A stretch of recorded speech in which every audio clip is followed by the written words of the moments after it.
Morning, kids! Anong name nyo? Kenneth And? Giselle.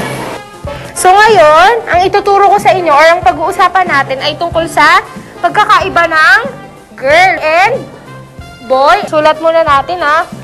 Girl, saka boy. Ayan. Ano pa nakikita nyo na pagkakaiba nila? Damit. Damit. Very good. Pag sa lalaki? Kulay dilaw. Sa hair? Maikli yung lalaki. Very good. Sa tingin mo, anong pagkakaiba ng girl tsaka boy? Anong tawag pag sa lalaki? Ano siya? Maganda yung itsura niya. Guwapo. Very good, guwapo. Eh, sa babae naman? Maganda.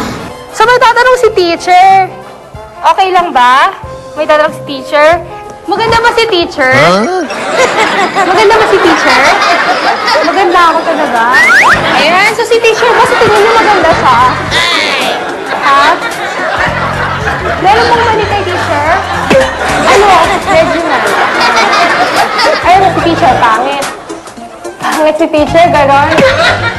May mali ba kay teacher? Sa itsura ni teacher? Meron? Meron ba? Meron? Eh, anong mali kay teacher? Sa tingin niyo ba si teacher maganda siya? Apo. Maganda talaga ako? Apo. Kamukha ko ba si Barbie? Apo. Kamukha ko si Barbie? Apo. Sure? Apo. Eh, ba't natatawa ka? Wala. Lagay ko sa akin yung bigote ko. Ano? Para ko si? Yung sa? Yung dito. Pag may ganito ba, hindi na maganda? Opo. Hindi na maganda. Yung tawag na sa akin. Yung tawag na kay teacher. Pogi. Pogi na si teacher. Sa tingin niyo ba si teacher maganda siya? Apo. Anong maganda kay teacher? Meron maganda si teacher? Meron bang mali kay teacher? Ha? Ay, sa tingin niyo? Ay, sa tingin niyo mali kay teacher? Ano? Eh, ba't kayo natatawa kung maganda ako? O, ikaw din, tumatawa ka din. May nakakatawa ba kay teacher? Eh, ikaw, maganda ba ako, Jerome? Maganda ako? Hindi ka napipilitan?